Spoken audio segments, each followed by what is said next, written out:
So it's very important to believe in something that the theologians will call the sovereignty of God, and that is that God is over our decisions. But that doesn't mean that God controls every single thing that happens. If you're in charge, you can either make things happen or you can let things happen. It just means you're free. And so think about it like, so I'm a dad, God's a father. I'm not like God, I'm not saying that. But like in our family and with our house, raising the kids, there were times that I would let them make their own decisions. And then there were times that I'd really try and help get them to the right decision. And then there's other times, right, Giddy, I would just make the decision. And if you're a father, you got to know your kids well enough to say, you know what, they'll figure it out, or they're going to trip and fall, but they're going to figure it out. Or you know what, they really need me to coach them through this, or I can't let them make that decision because they're really going to hurt themselves.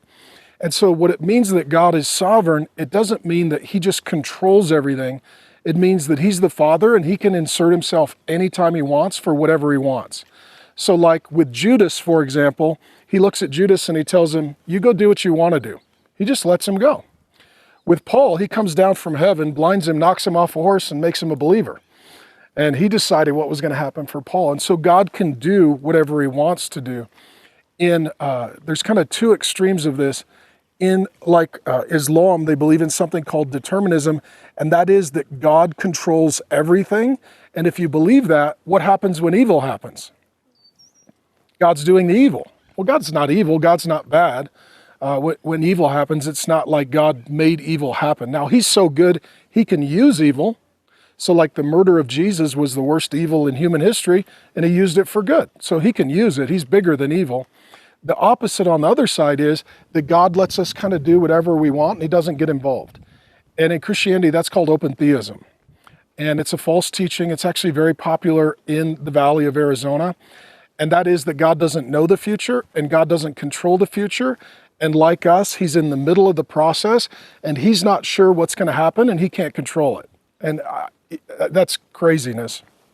Because when the Bible's written, 25% of the Bible is prophecy. And what prophecy is, it's God saying, here's what's going to happen, because he knows it and he controls it. And so you've even seen that, like, as we've been going through Genesis, what are some examples from you guys where God let somebody make a decision, and it was a bad decision, but he got involved and he fixed it and straightened it out. So their decision wasn't the final decision. What examples come from Genesis? Abraham and Sarah. He gave her away twice and God brought her back. Abraham and Hagar. He wasn't supposed to marry her, wasn't supposed to have a kid, but God still kind of worked it out. Like, I'm going to bless Hagar, I'm going to bless Ishmael, but that wasn't the plan. And so Abraham makes some decisions, and God is bigger than his decisions. So even if Abraham makes a bad decision, God can intervene and he can overcome that bad decision.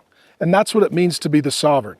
It means you have the highest authority and you get to do what you want to do.